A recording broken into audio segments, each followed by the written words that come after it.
कम रउआ के तनो न फंसे ये बरारे जी ए महंगा पलहंगा न लटाए घाटा लग जाए भाव उचित बताए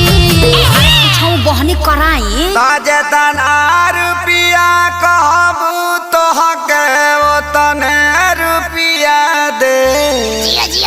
सुन साली